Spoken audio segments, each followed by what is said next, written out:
은혜 받으실 하나님의 말씀은 히브리서 11장 6절입니다.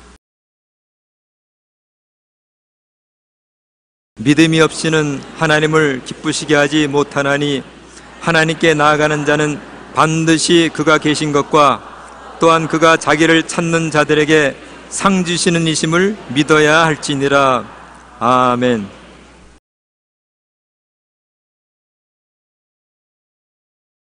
저는 오늘 이 시간에 우리를 두 가지 사실을 항상 잊지 말아야 된다는 제목으로 은혜를 나누고자 합니다. 우리의 신앙생활에 두 가지 기본이 있습니다. 그 첫째는 하나님이 살아계신다는 것이 첫째 신앙 기반이요, 둘째는 당신의 자녀들에게 상 주시기를 원하신다는 것을 알아야 되는 것입니다. 이 두 가지가 우리 신앙의 튼튼한 기반이 되어야 되는 것입니다. 이 세상에 사는 사람들을 분별해 보면 성경에는 먹고 마시고 항상 연락하는 무신론자에 대한 이야기가 있습니다. 탕자와 같은 생활을 하는 사람인 것입니다. 누가복음 16장 19절에 보면 한 부자가 있어 자색 옷과 고운 베옷을 입고 날마다 화롭게 즐기더라. 이 부자는 자색 옷을 입었다. 자색 옷은 권력을 가진 사람만 입는 옷입니다. 고운 베옷은 부자만 입는 옷입니다. 권력도 있고 돈도 있으니까 나만 호화롭게 즐겼습니다.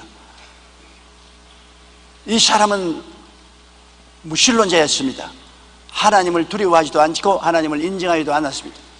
죽고 난 다음 사후에 심판이 있을 것도 믿지 않았었습니다. 그러나 이 사람도 죽었어요. 항상 연락하고 있을 수 없습니다. 세월이 지나가니 나이를 먹게 되고 별 수 없이 죽었습니다. 죽어보니까 음부가 있는 것을 알게 되었습니다. 자기 영혼이 음부에 떨어져서 불꽃 가운데서 고통을 당하며 내가 세상에 잘못 살았구나, 잘못 알았구나. 그때는 이미 때가 늦습니다. 시편 14편 1절에 어리석은 자는 그 마음에 이르기를 하나님이 없다 하는도다. 그들은 부패하고 그 행실이 가증하니 선을 행하는 자가 없도다. 하나님이 없으니까 내 마음대로 살다가 간다는 것입니다. 그러나 하나님이 계신 것을 알게 되면 내 마음대로 못해요. 어느 수도원에서 수도원장이 수도사들을 불러가지고서 너희들 각자 새를 한 마리 잡아 죽여서 가져오는데 아무도 안 보는 데서 새를 잡아서 가져오라. 왜 그런 명령을 내렸냐면은 그 수도사들 중에 참 훌륭한 청년이 있었는데 이 청년을 질투해 가지고서 다른 수도사들이 못 살게 군단 말입니다. 그래서 이 청년을 인정해 주기 위해서 청년은 자기의 뜻을 알아줄 것을 짐작하고 다 보냈습니다. 그래 하루 종일 수도사들이 산을 헤매고 들을 헤매어 모두 다 죽은 새를 한 마리씩 들고 왔습니다. 그런데 이 청년은 오지 않아요. 그래 수도사들이 낭나고 보아라, 새를 잡지도 못했을 것이다. 그런데 나중에야 산 새를 이렇게 쥐고서 왔거든. 그래 원장이 말을 했습니다. 죽은 새를 가져오라 했지 산 새를 가져오라 하냐. 아니 원장님 아무도 안 보는 데서 이 새를 잡아서 오라 했죠. 그래 너희들은 아무도 안 보는 데서 잡았냐 하니까 다들 예 아무도 안 보는 데서 잡았습니다. 너는 왜 아무도 안 보는 데서 못 잡았냐. 원장님 어디 가도 누가 보고 있어요. 굴 속에 들어가서 잡으려고 하니 그분이 보고 있고, 나무 밑에 들어가서 잡으려고 하니 그분이 보고 있고, 앉아도 그분이 보고 서도 그분이 보아서 그 눈을 피하지 못해서 산채로 가져왔습니다. 그분이 누구냐? 하나님이십니다. 그러니 원장이 박수를 치면서 너 잘한다, 네가 정말 올바른 신앙을 가지고 있다고 칭찬했다는 글을 읽어본 적이 있습니다. 하나님이 없다고 하는 사람은 어리석은 사람인 것입니다. 그래서 우리는 우리 양심이 하나님이 살아계신 것을 말씀하고 있습니다. 조금만 마음문을 열어놓으면 하나님의 성령이 하나님이 살아계신 것을 우리 마음속에 가르쳐 주시는 것입니다. 그러나 이 사람은 무신론자로서 하나님을 인정도 아니하고 믿지도 아니하고 영혼에 있는 것을 인정도 아니하고 마음대로 살다가 주지영염 속에 빠져서 살다가 죽어서 지옥에 떨어져서 그때야 후회를 해도 늦었습니다. 그 다음 종류의 사람은 하나님을 잘 믿으나 상 주시는 것을 모르고 평생에 거지로 산 나사로입니다. 이 부잣집 대문 앞에 자리를 깔고 누워있는 거지가 바로 나사로 아닙니까? 온몸에 헌대가 나서 개들이 와서 함께 잠을 자고 헌대를 핥았습니다. 그러나 끄적대기에 누워있으면서도 신앙은 좋아요. 누워가지고서 새벽기도, 철야기도, 금요기도 다 해요. 열심히 하나님을 섬기면서 거지가 되어서 부자 이상에 떨어지는 부스러기를 먹어요. 그 사람이 한번 물어봅니다. 당신은 왜 하나님을 그렇게 잘 믿으면서 거지로 삽니까? 그 사람은 철학은 하나님을 믿는 사람은 세상과 물질을 사랑하지 말아야 된다. 이 세상의 부귀 영화 공명을 사랑하는 사람은 하나님 믿는 사람이 아니다. 이 세상에 부하고자 하면 영혼의 죽음을 가져온다. 그렇기 때문에 나는 세상과 부귀를 다 버리고 오직 하나님만 찾는다. 오직 하나님만 찾으니까 세상 물질은 없다. 그래도 난 만족한다. 잘 사는 신자들은 엉터리들이다. 나같이 이렇게 거지로 살아야 올바른 신앙을 하는 사람이다. 그래서 병이 들어 죽어가도 치료도 못 받고 부잣집 밑에 대문 밑에 끄적이 깍대기 깔고 앉아서 얻어먹고 있다.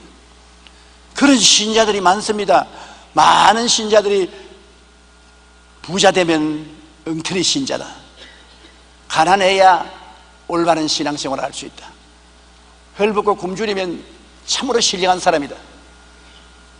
잘 먹고 잘 입고 잘 사는 사람은 엉터리다. 그렇게 말합니다. 그런데 저는 사랑하는 자여 내 영혼이 잘됨같이 범사에도 잘되고 강건하기를 간구한다고 말하니까 조용기는 기복주의자다. 복 달라고 믿는 기복주의자다. 나는 그 말이 섭섭하지 않습니다. 왜냐? 성경에는 말하기를 하나님은 저를 간절히 찾는 자에게 상 주시는 이심을 믿어야 할지니라 했습니다. 상 안 주시는 하나님 어디 계십니까? 상을 주시는 하나님 계십니다. 예수도 잘 믿고 돈도 잘 벌고 교회도 열심히 나오고 부자가 되고 그래야 참으로 주님께 영광을 돌릴 수 있습니다. 지금 하이티에 지진이 나서 온 세계가 구제를 하던데 아무것도 없는 사람은 무슨 구제를 할 수 있습니까? 자기 팔자도 고약한데 누구를 도와주는 것입니까? 우리 교회가 굉장히 많은 구제를 하고 있는 것입니다. 선한 사람들을 보내가지고서 직접으로 구제를 하고 있는데, 왜냐하면 우리 교회 교인들이 평균적으로 다 잘 살고 열심히 하나님께 물질을 드리기 때문에 그런 것입니다.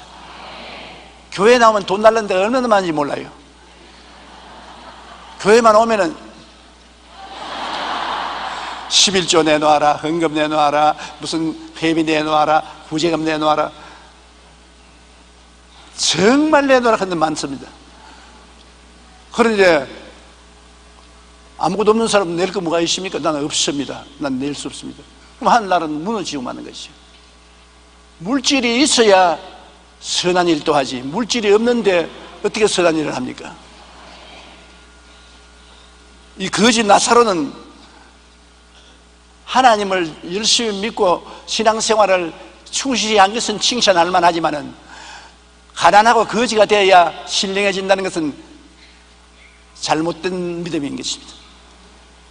누가복음 16장 20절로 21절에 그런데 나사로라 이름하는 한 거지가 헌대투성이로 그 대문 앞에 버려진 채 그 부자의 상에서 떨어지는 것으로 배불리하며 심지어 개들이 와서 그 헌대를 할더라. 예수 믿는 사람으로서 정말 모범이 되지 못합니다. 그러면 사람들이 말합니다. 왜 하나님이 살아계시면 저 많이 길거리에 걸어다니는 사람 중에 가난한 사람이 많습니까? 하나님이 살아계시면 다 골고루 복을 주셔야지요. 미국 시카고의 한 빈민가에서 목사와 이발사가 함께 길을 걸어가고 있었는데 주변에 가난한 사람이 모여 살고 지저분하고 악취와 풍기는 아주 좋지 않은 환경이었습니다. 이발사는 그런 모습을 보면 목사님께 물었습니다. 목사님, 정말로 목사님이 증거하는 하나님이 살아계신다면 왜 이런 것을 보시고 내버려 놓습니까? 도와주어서 좀 살게 만들어 주셔야지요. 그 목사님이 대답을 안 하고 한참 그 이발사와 같이 걸어가다가 마침 히피 청년 한 사람이 다가오거든. 머리를 산발로 하고 수염을 이렇게 늘어뜨리고 다가오는 것입니다. 그래 목사님이 이발사 여보세요.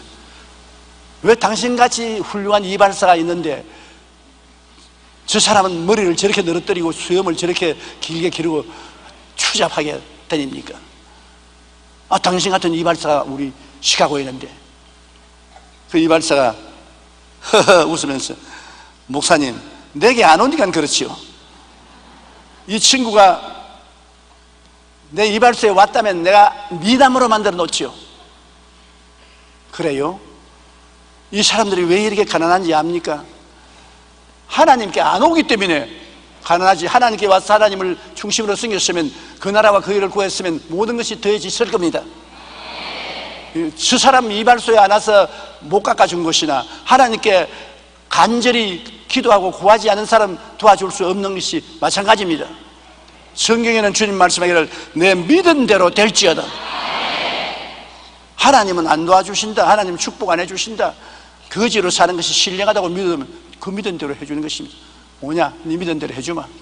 그러나 상 주시는 하나님인 줄 알고 하나님께 11조 헌금도 드리고 철학기도도 하고 금식기도도 하고 예배하고 찬송하고 긍정적으로 믿고 나가면 하나님은 내 믿은 대로 될지어다. 그대로 또 갚아주시는 것입니다.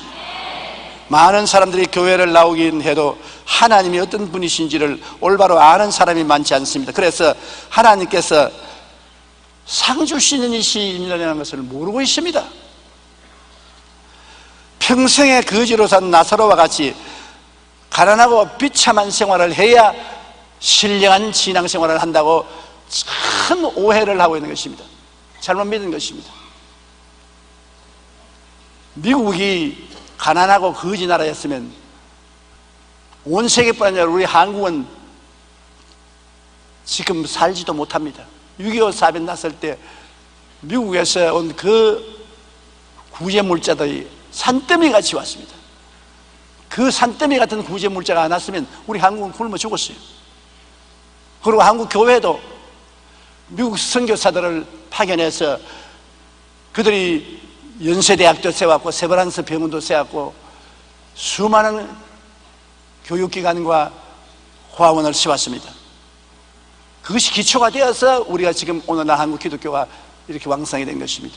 미국이 잘 살았기 때문에 그렇지, 미국이 거지였으면 어떻게 도와줄 수 있는 것입니까? 미국이 이제 아프리카 어느 나라처럼 가난했으면 전혀 도와줄 수 없지요. 그러니까 거지로 사는 것이 신령한 생활이라고 생각하면 큰 오해입니다. 근데 보세요. 여기 하나님도 살아계심도 알고 상 주시는 하나님께로서 금세와 넷세 상연을 누린 사람이 있습니다. 누구시지요? 누가복음 16장 23절로 24절에 그가 음부에서, 그 부자가 음부에서 고통 중에 눈을 들어 멀리 아브라함과 그의 품에 있는 나사로를 보고 불러 이르되 아버지 아브라함이여 나를 긍휼히 여기서 나사로를 보내어 그 손가락 끝에 물을 찍어내 혀를 서늘하게 하소서. 내가 이 불꽃 가운데서 괴로워하나이다. 아브라함 보십시오. 천국의 좌장으로 계시는데 아브라함은 이 세상에 있을 때 나사로처럼 거지였습니까? 거부였습니다. 하나님께서 내가 네게 복주고 복주며 번창케 하고 번창케 하라고 하셨습니다. 아브라함의 종이 아브라함에 대해서 평할 때 은과 금이 풍부하고 짐승떼들이 많아 거부였다고 말하는 것입니다. 아브라함은 정말 이 땅에 사는 동안 거부였습니다. 그러나 거부이면서도 하나님을 믿고 순종하는 데는 따를 수가 없었습니다. 자기 외아들을 하나님이 원하시는 대로 잡아서 바치려고 모리아산에 올라갔던 분인 것입니다. 하나님은 네가 참 나를 사랑하는 사람인 줄 안다고 말하셨습니다. 그렇다고 해서 아브라함이 성자는 아니었습니다. 아브라함도 거짓말을 해가지고서 자기 아내를 여동생이라고 해가지고 애굽의 바로에게 시집 보내가 그 대가로 짐승들을 선물로 많이 받았습니다. 하나님이 안 건져줬으면 영원히 바로의 마누라 되고 말았습니다. 그 다음 또 자기 부인의 몸종을 마누라로 취해가지고서 이스마엘을 낳았습니다. 믿음의 조상입니다. 그분이 어떻게 그런 일을 할 수 있습니까? 그러나 자기 마누라고 자기 마누라 몸종을 데리고서 살았습니다. 하나님이 나중에 그 문제를 해결 안 해주셨으면 아브라함의 인생에 굉장히 고통이 있을 것입니다. 또 자기 조카하고 싸웠습니다. 초지 때문에 조카하고 싸워서 헤어졌습니다. 그리고 또 전쟁도 했습니다. 아브라함이라고 해서 여러분 아주 성자가 되어서 복을 받은 것이 아닙니다. 그러나 그런 가운데도 아브라함은 우리가 따를 수 없이 하나님의 말씀에 절대 순종하고 절대 믿었습니다. 아브라함이 하나님을 믿음에 그 믿음을 의로 넣었다. 하나님을 절대로 믿고 하나님께 할 수 있는 힘을 다해서 순종했습니다. 그러므로 여러분 우리에게도 소망이 있어요. 우리 이곳에서 하나님이 내가 참 어려운 사람이구나, 내가 복 주겠다, 그렇게 칭함을 받을 만한 사람 있거든 한번 손들어 보십시오. 죄를 한 번도 안 지은 사람 왜 없나? 우리 장로님들 중에 한 번도 없어요? 다 죄를 지었습니다. 성경이 모든 사람이 죄를 지었으면 하나님의 영광에 이르지 못한다 했습니다. 아브라함이 대표적인 사람이겠습니다. 그렇지만 우리는 그 가운데도 믿고 순종한다는 그 신앙이 하나님 앞에 의롭다함을 받게 해주시는 것입니다. 하나님의 아들 예수 그리스도를 구주로 믿고 섬기며 순종하면 하나님이 그리스도의 보혈로 우리를 의롭다고 여겨주시는 것입니다. 그러므로 똑같은 세 사람 아브라함도 지상에서 하나님께 복을 받아 큰 부자로 살고 천당에 올라가서 낙원에 들어가서 낙원의 매니저가 되었습니다. 낙원에서 제일 어떤가는 사람이 됐습니다. 세 사람이 그 옛날에 똑같이 살았는데 아브라함은 영혼이 잘됨 같이 범사에 잘되며 강건한 삼중 축복을 받고 온전히 축복받고 있다가 하늘 나갔고, 부자는 육신적으로 돈만 많았고 하나님을 믿지 않아서 지옥으로 내려갔고, 거지 나사로는 거지가 되어야 훌륭한 신앙생활을 한다고 신앙은 잘 가졌지만은 생활은 이 세상에서 거지로 살다가 천당은 갔습니다. 요사이도 한 가지예요. 요사이도 많이 생활이 어렵고 고통스럽고 거지같이 살면서도 주님을 잘 믿어 천당에 가는 사람 많습니다. 그 사람이 거지같이 사는 것은 하나님이 그렇게 만드는 것이 아니라 자기가 그렇게 해야 잘 산다고 훌륭한 신자가 된다고 믿고 있는 것입니다. 또 그렇게 가르치는 목사들이 많습니다. 교회에 오면은 헐벗고 굶주리고 빈손 들어야 착실한 신앙자가 된다. 잘 먹고 잘 입고 돈벌이 하면은 타락한 세속적인 사람이 된다. 그렇게 가르치는 목사들도 많이 있습니다. 그러나 여기 분명히 보십시오. 아브라함은 세상에서 부귀영화 공명을 다 누렸고 천당까지 갔습니다. 천당도 제일 높은 자리에 올라갔습니다. 나사로는 평생에 거지로 살면서까지 하나님을 믿었으나 아브라함보다 높은 데 못 올라갔습니다. 부자는 하나님 없이 육신 정욕, 안욕의 정욕, 이성의 창을 따라 살다가 불꽃 가운데 떨어졌습니다. 그러므로 우리가 주님을 잘 믿고 축복받고 사는 것은 하나님이 기뻐하시는 것입니다. 내가 하나님의 복을 받아 그 축복을 하나님 영광 위해서 누리지 아니하고 세상의 정욕을 위해서 누리면 그건 절단이지. 그건 나쁩니다. 그러나 아무리 큰 부자라도 내 마음속에 주님이 중심에 서 있고 내가 그 나라와 그 일을 먼저 구하는 삶을 살면 있으면 있을수록 좋습니다. 우리 여의도 순복음교회는 하나님께서 축복을 해 주시면 주실수록 더욱 좋습니다. 왜냐하면 하나님 영광 위에서 쓸 테니까. 그런데 성경에 보면 우리 삶 속에 하나님을 체험해야 된다고 말하고 있는 것입니다. 하나님이 살아계신 것을 알아야 된다. 하나님이 살아계신 것을 아는 데는 여러 가지 체험이 굉장히 도움이 되는 것입니다. 여러 가지 시련을 통하여 하나님을 체험하게 되는 것입니다. 구약의 하나님의 영광을 나타내기 위하여 바로방을 세운 이유도 거기에 있는 것입니다. 왜냐하면 빛이 얼마나 밝았는가 보면은 어두움이 있어야 되는 것입니다. 건강이 얼마나 좋으냐 병들어 봐야 아는 것입니다. 평안이가 얼마나 좋으냐 환난을 당해 봐야 하는 것입니다. 음식이 얼마나 좋으냐 배고파 봐야 하는 것입니다.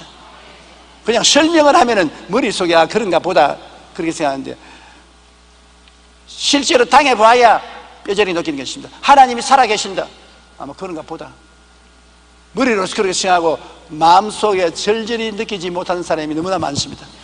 안 믿는 사람은 말할 필요 없고 예수를 믿는 사람조차도 하나님 그래요. 성경에 하나님 살아계신다고 그랬어. 우리 어머니 아버지도 교회 열심히 나갔어. 그러니까 나도 긴가민가 하면서도 교회 나가고 있어. 그건 신앙이 아닙니다. 그러기 때문에 우리의 생활 가운데 시험과 환난이 종종 다가오는 이유는 하나님이 나타날 수 있는 기회를 얻기 위해서 그렇게 하시는 것입니다. 하나님이 필요해야 하나님을 찾지 필요 안 하면 하나님을 안 찾는단 말입니다. 하나님이 필요해서 도와달라고 기도해야 하나님이 나타날 수 있지 기도도 안 하는데 나타날 수가 없어요. 출애굽기 10장 2절에 보면 내가 애굽에서 행한 일들 곧 내가 그들 가운데서 행한 표징을 내 아들과 내 자손의 귀에 전하기 위함이라. 너희는 내가 야훼인 줄을 알리라. 애굽에서 주님이 큰 기적을 많이 행했습니다. 그 기적에 애굽 사람들이 많이 희생되었습니다. 그러나 그렇게 행한 것은 살아계신 하나님이 계시다는 것을 체험하고 그것을 확실히 적어서 후손들이 알게 하겠다는 것입니다. 제자들이 성령을 받고 이제 온 천하 만국에 나가서 복음을 증거해야 될 때가 왔을 때 수제자인 베드로에게 하나님이 살아계셔서 지금도 역사하고 있다는 것을 뚜렷이 증거하기 위해서 베드로를 총독에게 잡히게 해서 감옥에 들어갔습니다. 6월절이 되면 끄집고 나와서 삼령을 하려고 했는데 그때까지 감옥에 가둬놨는데 도저히 사람의 생각으로 나올 수가 없습니다. 왜냐하면 감방이 특수해서 감방 안에 군인 2사람이 양팔에 베드로를 끼고 쇠고랑으로 채웠어요. 같이 넣고 그러면 같이 걷도록 그렇게 만들어놨습니다. 베드로 꼼짝도 못해요. 이쪽에도 로마 군인하고 쇠고랑 차고 이쪽에도 로마 군인하고 쇠고랑 차고 그 방에 철문을 나가면은 저 밖에 또 군인이 4사람 지키고 있는 것입니다. 또 거기 또 밖에 나가면 또 철문이 있는데 거기 또 군인이 4사람 지키고 있는 것입니다. 도저히 인간적으로 베드로가 그곳에서 빠져나가 살 수가 없어요. 그런데 내일 끌려나가서 참령을 다해야 될 것인데 오늘 저녁에 밤에 훌훌 자고 있는데 누가 와서 발로서 내 구리를 컥 차거든. 그래 보니까 흰옷 입은 사람이 일어나라. 일어나니까 철고랑이 자연적으로 철컥철컥 열려버리거든. 그러나 로마 군인은 코를 골고 자고 있습니다. 그런데 첫째 철문을 나오는데 철문이 그대로 자연적으로 열려서 그 사람 뒤를 따라 나오는데 거기에 있는 로마 군인들은 눈 뜨고 가만히 보고 있어도 나간 줄 몰라요. 청맹간이요. 그러니까 그 문을 통하고 그 다음 또 문을 통하는데 그에 있는 로마 군인들도 눈 뜨고도 못 봐요. 그래서 길거리에 나와서 한참 가다가 이분이 사라졌습니다. 그때야 베드로가 야, 천사가 와서 나를 이 죽음에서 건졌구나. 그래서 그가 마음의 용기 100배해지는 것입니다. 이제 막 시작하는 선교 역사에 하나님이 정말 기적적으로 같이 계신다는 것을 뼈저리게 체험할 수 있는 것입니다. 사도행전 12장 5절로 11절에 그 말이 기록되어 있어요. 예, 베드로는 옥에 갇혔고 교회는 그를 위하여 간절히 하나님께 기도하더라. 헤롯이 잡아내려고 하는 그 전날 밤에 베드로가 두 군인 틈에서 두 쇠사슬에 매여 누워있는데 파수꾼이 문 밖에서 옥을 지키더니 호련히 주의 사자가 나타나며 옥중에 광채가 빛나며 또 베드로의 옆구리를 쳐 깨워 일으켜 급히 일어나라 하니 쇠사슬이 그 손에서 벗어지더라. 천사가 이르되 띠를 띠고 신을 신으라 하여 베드로가 그대로 하니 천사가 또 이르되 겉옷을 입고 따라오라 한데 베드로가 나와서 따라갈새 천사가 하는 것이 생신인 줄 알지 못하고 환상을 보는구나 하니라. 이에 첫째와 둘째 밭소를 지나 시내로 통한 쇠문에 이르니 문이 저절로 열리더지라. 나와서 한 거리를 지나며 천사가 곧 떠나더라. 이에 베드로가 정신이 들어 이르되 내가 이제야 참으로 주께서 그의 천사를 보내어 나를 헤롯의 손과 유대 백성의 모든 기대에서 벗어나게 하신 줄 알았노라. 바이올라 왈데는 이렇게 말했습니다. 만약 홍해가 당신 앞에 가로막고 왼쪽에는 산이요 오른쪽에는 광야가 있으며 뒤에서는 애굽 군대들이 말을 타고 쫓아온다면 하나님을 찬양하기 시작하라. 왜냐하면 그 상황은 하나님이 기적이 일어나야 안성맞는 찬세라는 것입니다. 그런 데는 뭐 사람의 힘으로 못하지 않습니까? 우리가 절망적인 골목에 들어가면, 막다른 골목에 들어가면 하나님이 나타날 수 있는 찬세가 온 것입니다. 자기가 다 할 수 있으면 하나님께 기회를 주지 않아요. 자기가 할 수 있는 일은 자기가 다 하죠. 그러고 난 다음 하나님 조수로서 와서 도와달라고 합니다. 하나님은 조수가 아닙니다. 하나님은 언제나 주인이신 것입니다. 여러 가지 시련 가운데 우리가 하나님을 바라보고 하나님을 믿고 기도하고 부르짖기 시작하면 하나님이 일하기 시작하는 것입니다. 하나님이 개입하시면 완전 승리를 얻을 수가 있는 것입니다. 그리고 하나님이 살아계신 것을 자기도 체험하고 바라보는 사람들도 다 하나님이 살아계신 것을 체험할 수 있는 것입니다. 저도 폐병 걸려서 죽다가 살아나지 않았으면 하나님이 살아계신 것을 이렇게 뼈저리게 느낄 수가 없었습니다. 그것도 좋은 시절에 태어나서 병원에 입원해서 좋은 약 먹고 주사 맞고 수양해서 나왔다면 20세기 과학에 의해서 나왔다고 할 것인데 6.25 사변 이후에 헐벗고 굶주리고 입에 풀칠하기도 어려운데 무슨 병원에 가서 주사 맞고 좋은 약 먹고 입원할 수 있습니까? 어려운 곳에 가는 곳마다 의사들은 고개를 흔들면서 1년 이상 못 견딘다. 폐 중엽이 다 썩어 내려앉았고 여기는 폐가 꽉 균이 줄로 찼는데, 그런 절망적인 처지에서 예수 그리스도의 복음을 듣고 기도해서 하나님이 기적적으로 은혜를 베풀어서 병을 고쳐주었으니 안 믿을래야 안 믿을 수가 없죠. 안 계시면 내가 죽어야 될 것인데, 주님이 안 계시면 내가 죽어야 돼요. 그러므로 하나님이 계신 것은 성경에만 기록되어 있는 것이 아니라 내 몸으로 체험했기 때문에 내가 확실히 아는 것입니다. 나는 우리 교회 성도 여러분이 모두 다 크고 적은 시련을 통해서 하나님을 체험하시기 바랍니다. 오늘날 우리 교회에 필요한 것은 기적이 필요한 것입니다. 그냥 은혜도 필요하지만 기적이 필요한 것입니다.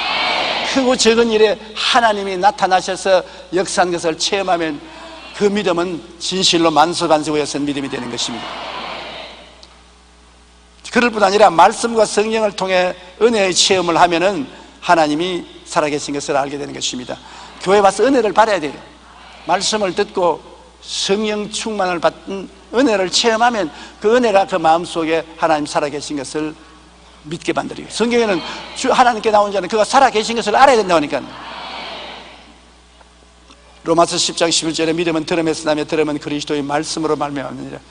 교회 와서 말씀을 듣고, 요한복음 16장 13절에 그러나 진리의 성령이 오시면 그가 너희를 모든 진리 가운데로 인도하시리니 그가 스스로 말하지 않고 오직 듣는 것을 말하며 장래 일을 너희에게 알리시리라. 이와 같이 성령이 오셔서 마음에 큰 감화와 감동을 주고 눈물이 나게 하고 마음을 뜨겁게 하고 하나님을 사랑하게 만들어 주시면 믿음을 가질 수 있어요. 참으로 좋은 체험입니다.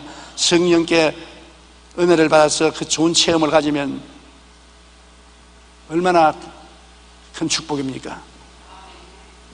스티븐 스코트라는 사람은 성경 읽기로 지혜를 얻어서 그 부자가 된 사람인 것입니다.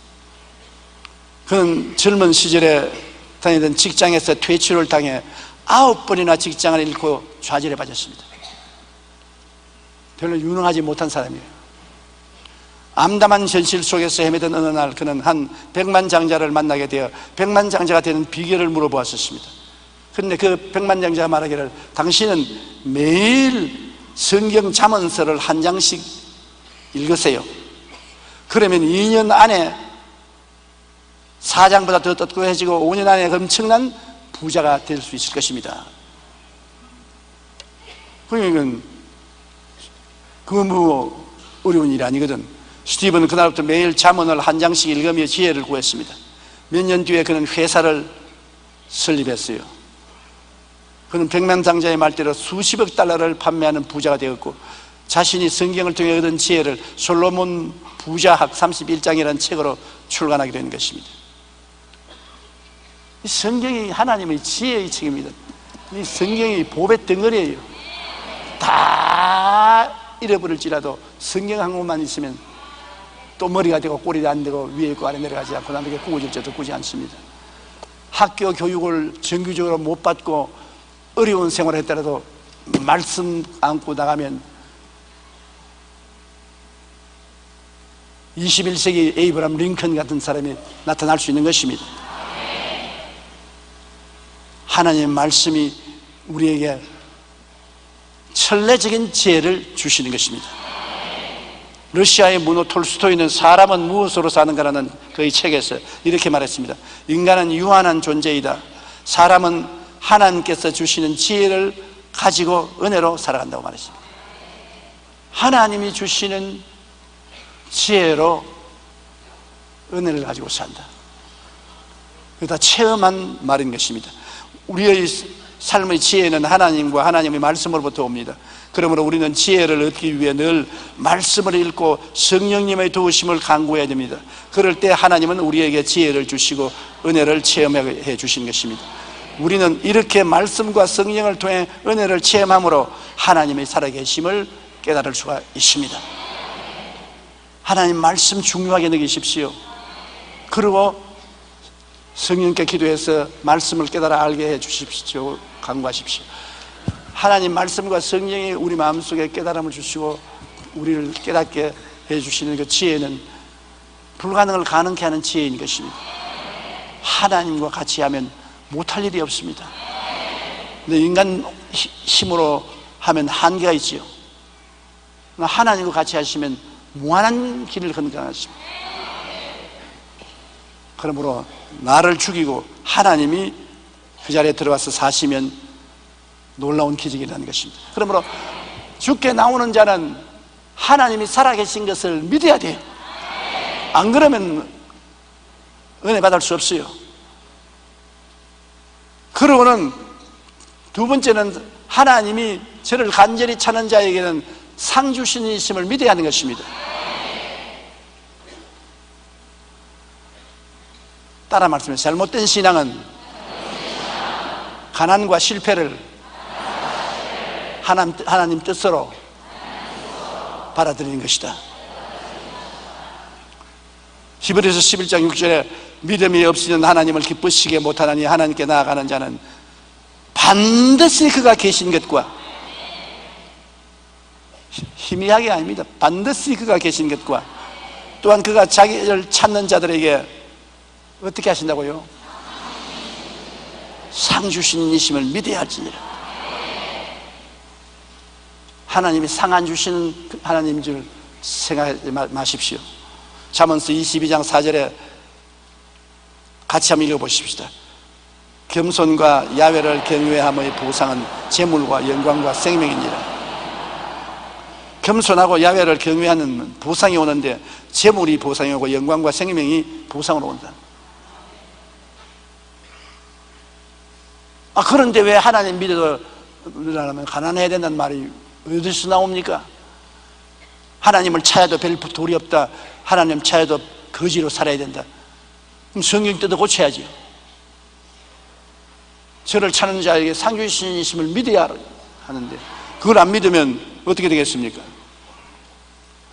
히브리서 13장 8절은 예수 그리스도는 어제나 오늘이나 영원토록 동일하시니, 옛날에 믿는 자에게 상 주신 예수님은 오늘날 믿는 자에게 상 안 주시는 예수님이 아니십니다. 동일한 예수님이신 것입니다.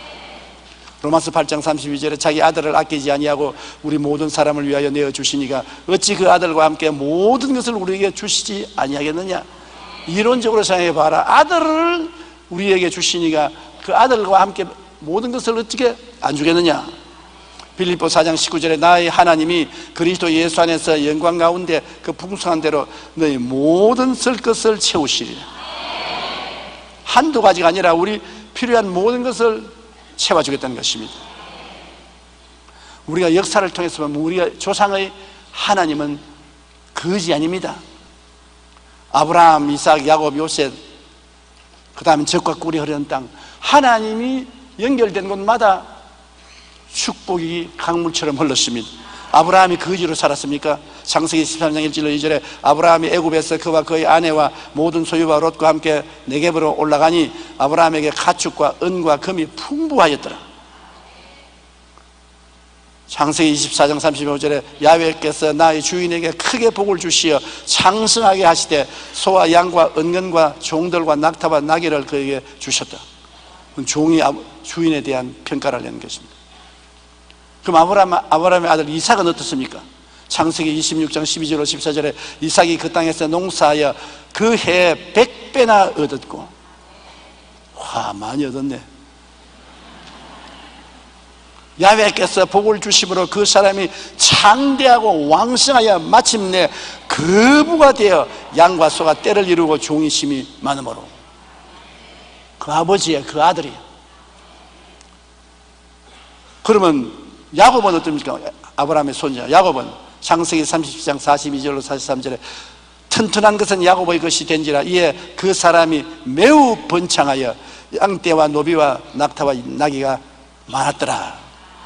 창세기 32장 10절에 나는 주께서 주의 종에게 베푸신 모든 은총과 모든 진실함을 조금도 감당할 수 없사오나 내가 내 지팡이만 가지고 이 요단을 건넜더니 지금은 2때나 이루었나이다. 지팡이만 짚고 빈손으로 요단을 건너서 외삼촌 집으로 갔는데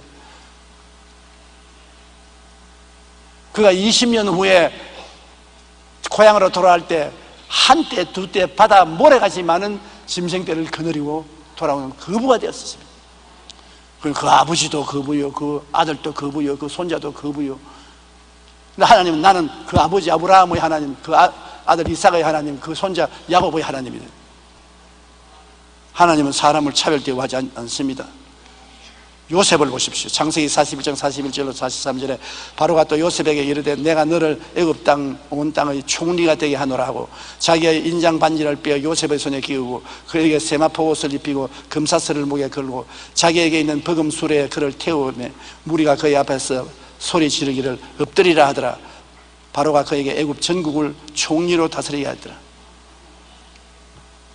13년 전에 형제들이 질투해서 종으로 팔아먹은 사람이 13년 후에 애굽의 총리 대신이 되었습니다. 요 사이도 여러분 세계를 여행해보면 굴지의 부자들은 다 유대인인들이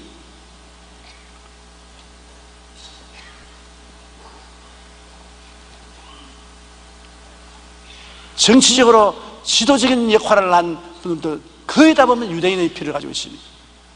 노벨상을 탄 사람의 3분의 2가 유대인인 것입니다. 왜 그러냐? 그들은 비록 예수를 믿고 구원은 받지 않았지만 성경은 믿기 때문에 구약 성경을 늘 읽고 묵상하고 성경 말씀대로 살았으므로 하나님의 축복을 받게 된 것입니다. 하나님은 이스라엘 백성 전체에게 젖과 꿀이 흐르는 땅을 주었다고 말하는 것입니다. 그러면 아브라함, 이삭, 야곱, 요셉 그 혈통에만 주었죠. 하나님은 이스라엘 백성에게 전체 젖과 꿀이 흐르는 땅을 주겠다고 말씀하는 것입니다. 신명기 26장 6절로 9절에 애굽 사람이 우리를 학대하여 우리를 괴롭히며 우리에게 중노동을 시키므로 우리가 우리 조상의 하나님 야훼께 부르짖었더니 야훼께서 우리 음성을 들으시고 우리의 고통과 신고와 압제를 보시고 야훼께서 강한 손과 편팔과 큰 위엄과 이적과 기사로 우리를 애굽에서 인도하여 내시고 이곳으로 인도하사 이 땅 곧 젖과 꿀이 흐르는 땅을 주셨나이다. 하나님이 젖과 꿀이 흐르는 땅을 주시지 메마른 광야를 주시지 않는다, 그 말씀인 것입니다.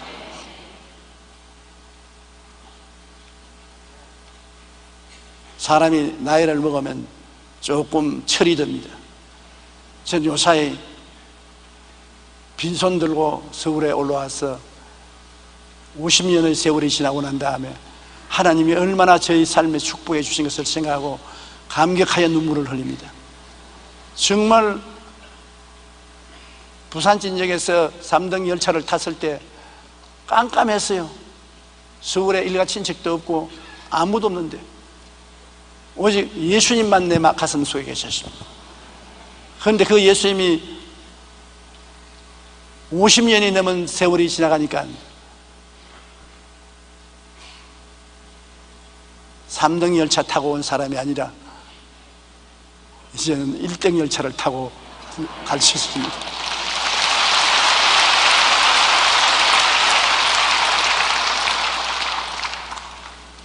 웬 말인가, 웬일인가, 왜 주님께서 이렇게 복을 주시는가? 그것은 하나님은 복 주시는 하나님이기 때문에 그런 것입니다. 믿고 순종하면 이발사가 없어 히피들이 있는 것이 아니라 히피가 이발사에게 안 오니까 히피가 되죠. 예수 잘 믿으면서 가난한 사람은 가난한 것을 잘 믿는 것이라고 믿고 있기 때문에 그런 것입니다. 가난한 사람 하나님께 나오면 하나님이 은총을 주시고 축복을 주시는 것을 믿었으면 그렇게 안 될 것인데, 가난하고 헐벗고 굶주리는 것이 신령한 생활이요 하나님께 복 받는 생활이라고 믿기 때문에 이 세상에 사는 동안 다 잃어버리고 빈손 들고 나사로처럼 살다가 천당은 가지만은 가난하게 살았다. 아브라함이 나사로 보고 믿은 것은 잘 믿었는데 세상에 왜 거지가 돼서 믿었냐? 나 봐라, 난 세상에서 하나님께 복을 받아 거부가 되었어. 이삭과 야곱과 요셉 다 봐라. 하나님 믿는다고 거지 되는 건 아니다. 근데 너는 잘못 믿어가지고서 하나님 그렇게 잘 믿으면서 거지가 되어야 잘 된다고 잘못 생각했단 말이에요. 그래서 거지로 살았잖아요. 그러나 다행히도 하나님은 잘 믿어서 천당 온 것은 다행이다. 여러분 예수 믿은 것 다행입니다. 천당 가니까. 그러나 거지가 돼서 가지 마십시오. 그 별로 명예스럽지 못합니다. 나사로처럼 천당 가지 말고 아브라함처럼 살다가 천당 가야 돼.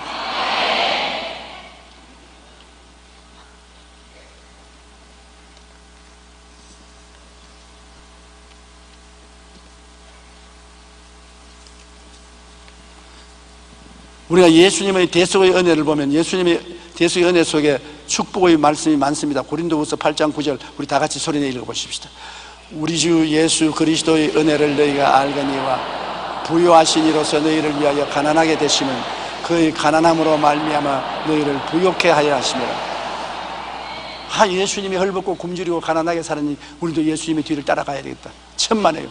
성경은 예수님이 엄청나게 부유한 하나님이신데 우리를 가난에서 건지기 위해서 대신 가난해졌다는 것입니다. 그러므로 예수 믿으면 부유하게 되어야 예수님 가난하게 사는 효과가 발생되는 것입니다. 고린도후서 9장 8절도 같이 읽어보십시다. 하나님이 능히 모든 은혜를 너희에게 넘치게 하시나니 이는 너희로 모든 일에 항상 모든 것이 넉넉하여 모든 착한 일을 넘치게 하려 하시며, 끝장났지만 모든 일에 항상 모든 것이 넉넉하여 모든 착한 일을 넘치게 하려 하십니다. 1912년 보스턴의 한 가난한 집에서 태어난 소년이 있었습니다. 그는 교육도 제대로 받을 수가 없었지만 늘 비록 내가 가난하고 공부도 못했지만 하나님을 먼저 섬긴다고 마음에 작정을 했습니다. 돈이 조금이라도 모이면 11조를 들여 철저히 주일 성수를 했습니다. 그러자 하나님께서 그에게 능력을 부어주어서 10대에 이미 사업가로서 자질을 보이기 시작했습니다. 그는 여름에는 얼음을 팔아서 돈을 벌고 그 후에 공장이나 건설 노동자에게 커피와 샌드위치를 팔아서 제법 많은 돈을 모았습니다. 30세에 점심을 배달해주는 모빌 런치 서비스라는 회사를 세워서 성공을 했습니다. 그가 바로 요즘 많은 사람들이 커피 및 도넛이라 하면 떠올리는 덩큰 도넛을 설립하여 크게 성공한 로젠버거인 것입니다. 던킨 도넛. 현재 로젠버거의 던킨 도넛은 미국에서만 1,700여 지점이 있고 세계 100여 개 나라의 지점을 가지고 있습니다. 그가 72세 되었을 때 생일을 축하하는 자리에서 기자가 그의 성공 이유를 묻자 그는 이렇게 대답했습니다. 저는 가난하고 못 배웠어요. 그러나 하나님께서 늘 제 짐을 맡아주셨습니다. 제가 성공한 것은 제가 잘나서 된 것이 아니라 하나님이 나와 같이 계셔서 은혜를 주시기 때문에 하나님의 은혜로 성공을 하게 되었습니다. 나의 삶의 목표는 하나님을 섬기는 것이고 하나님을 믿는 것이었는데 하나님은 내게 이런 복을 주셨습니다. 초등학교도 못 마치고 어릴 때부터 나가서 노동장에서 노동을 해야 되는 그런 처지에도 하나님이 같이 계시니까 일사천리로 세계적인 거부가 되었단 말입니다. 로젠버거는 오직 하나님을 믿는 신앙만을 가지고 먼저 그의 나라와 그의 의를 구하며 순종했습니다. 그러자 하나님께서 그에게 놀라운 상을 주셔서 세계적인 기업가로 만들어 주신 것입니다. 이처럼 하나님은 자기를 간절히 찾는 자들에게 뭐 하는 분이시라고요? 상 주시는 이심을 알고 믿어야 되는 것입니다. 상 받아봐야? 학교 다닐 때 상 받아봤습니까? 상 받으면 기분 좋지요? 우리 생활에 주님이 상 주시면 얼마나 우리 기쁩니까? 하나님은 상 주시는 하나님이신 것입니다. 저는 상을 많이 받았어요. 그렇기 때문에 여러분이 상 받기를 간절히 원합니다. 저는 세계를 115바퀴나 돌면서 수십만 수백만에게 하나님은 영혼이 잘됨 같이 범사에 잘됨에 강건하고 생명을 얻되 풍성하게 얻게 하시는 하나님이라 좋은 하나님은 말씀을 전했습니다. 하나님은 상 주시는 하나님인 것을 우리가 자랑해야 되는 것입니다. 우리의 신앙 중 항상 살아계신 하나님을 찬미하고 하나님이 상 주시는 하나님이신 것을 확신하고 믿고 순종하고 살면은 모든 문제가 해결됩니다. 여러분이 오늘 어떤 시련과 환난과 고통이 있을지라도 여러분 혼자 인생에 살도록 던져짐을 받지 않았습니다. 하나님이 계십니다. 하나님이 여러분의 아버지가 되신 것입니다.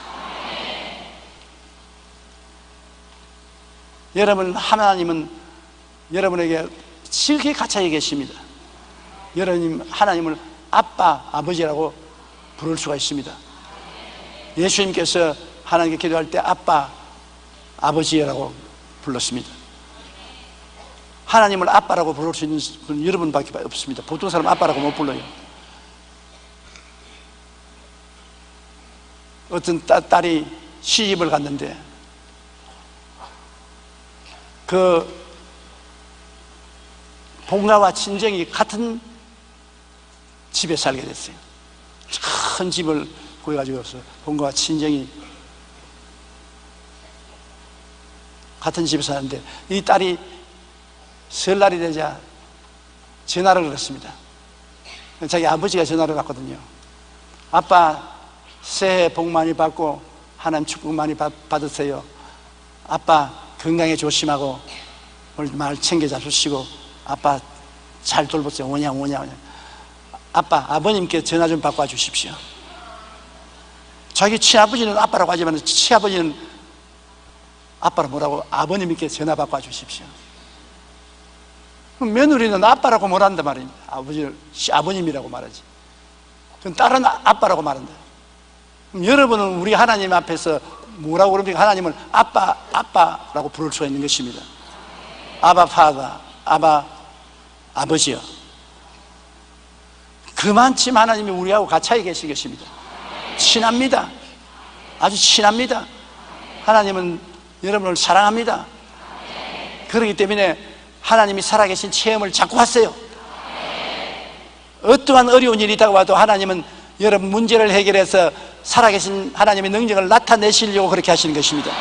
낙심하지 말고 계속 기도하고 하나님 앞에 의지하면 기적이 일어나서 문제가 해결되는 것입니다.